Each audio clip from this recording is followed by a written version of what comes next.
Centenares de manifestantes irrumpieron en el edificio de la administración presidencial en Kiev. Entre otras cosas, exigen que se declare el estado de guerra en el país y también la dimisión de oficiales del alto mando. Agustín Fontenla nos trae toda la última información sobre este suceso y la crisis ucraniana. Hola Agustín, cuéntanos cómo transcurrió esta acción en Kiev. Hola Mauricio, bueno, culminó esa manifestación donde un centenar de personas ingresaron al complejo presidencial de Ucrania exigiendo la presencia de las cámaras de televisión para exigirle al gobierno de Ucrania que se dictara la ley marcial en el país, también pidiendo que se retirara un batallón de las Fuerzas Armadas de Ucrania de la ciudad de Debaltsevo, que por cierto es escenario de fuertes combates en los últimos días. También exigieron la renuncia de las autoridades del Ministerio de Defensa y también autoridades de las fuerzas de seguridad e incluso del fiscal general.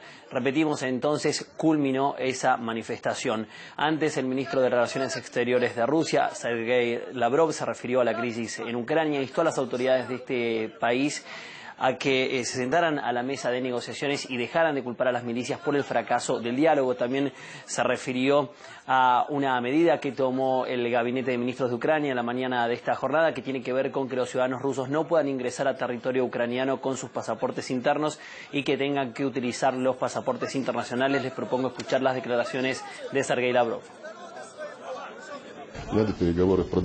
Es necesario continuar las negociaciones en lugar de señalar con el dedo a Rusia y a las milicias. Tienen que hablar con ellos como miembros plenos del proceso de negociación, no como alguien que son solo un adjunto al proceso. Es necesario guiarse no por nociones equivocadas de prestigio, sino, en primer lugar, por el interés de salvar las vidas humanas y el restablecimiento de la paz en el este de Ucrania. Con respecto a la necesidad de que los ciudadanos rusos tengan pasaporte para viajar a Ucrania, si entendí bien al primer ministro Yatsenyuk, dijo que se trataba de una iniciativa del presidente Putin. Eso no es cierto. Realmente vamos a introducir ese sistema con varios de los países vecinos, sin necesidad de visado, pero para Ucrania vamos a hacer una excepción, teniendo en cuenta la difícil situación de ese país. Y nuestros colegas ucranianos han sido previamente informados. Mientras la situación sobre el terreno en el este de Ucrania continúa siendo crítica, con una escalada de los combates y con los civiles llevándose la peor parte. En la última jornada denuncian desde Donetsk por lo menos la muerte de 10 personas y otros 20 heridos, en tanto que en las propias filas de las milicias se habla de unos 7 muertos y unos 20 heridos. Por su parte, el ejército de Ucrania declaró hoy que 5 soldados de sus fuerzas habían perdido la vida y hasta 30 de ellos resultaron heridos en combates, sobre todo en la ciudad de Debaltsevo, donde se han intensificado los ataques y según Kiev las milicias buscan controlar esa zona. En tanto que desde Donetsk se informó de unos 60 bombardeos en toda la región del este ucraniano, con uno particularmente intenso en la ciudad de Makiiv. Hay que decir también que en este contexto se han escuchado denuncias cruzadas.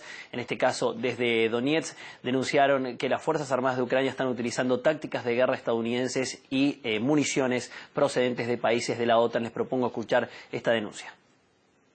Este sistema se usa en muchos conflictos, Siria, Irak, Afganistán, y como ven, lo han comenzado a usar en el territorio de la República de Donetsk. Están todos marcados, nadie intenta engañarlos, pueden verlo con sus propios ojos. Las últimas declaraciones del presidente estadounidense de que ellos planean enviar armamento letal son falsas, ya las han enviado antes. No hubo respuesta por parte de Kiev hasta el momento sobre esta denuncia, pero sí el ejército confirmó hoy que está refiriendo armamento y uniformes militares por parte de Canadá. Por último, hay que decir que la ONU volvió a hablar de la cifra de muertos en el conflicto, que al día de la fecha asciende a 5.358. Y Agustín, además se prepara por parte de los dos bandos un intercambio de prisioneros. ¿Qué se sabe sobre esto? Así es, Bricio, se está organizando un nuevo intercambio de prisioneros, no se tiene una fecha todavía elegida para que esto suceda, pero sí se supone que va a ser diferente porque las milicias de Donetsk denunciaron que en oportunidades pasadas Kiev engrosó la lista de ese canje de prisioneros con personas que estaban supuestamente vinculadas a la causa de las milicias, pero que no eran tales. Por lo tanto, en esta oportunidad quieren que se trate de un intercambio de soldados por combatientes. Las autoridades de Donetsk también afirmaron que para que esto ocurra debe retirar Kiev la artillería pesada de la línea de demarcación y también debe haber un alto el fuego.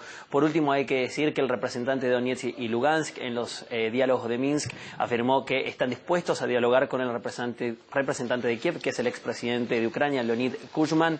Esto luego de que lo criticaran porque dice que no tiene mandato oficial ni poder de negociación en las negociaciones. Por último, hay que decir que en los últimos diálogos de Minsk, tanto Kiev como las milicias de Donetsk y Lugansk se acusaron mutuamente de no tener voluntad de diálogo y sino de querer resolver el conflicto por la vía armada.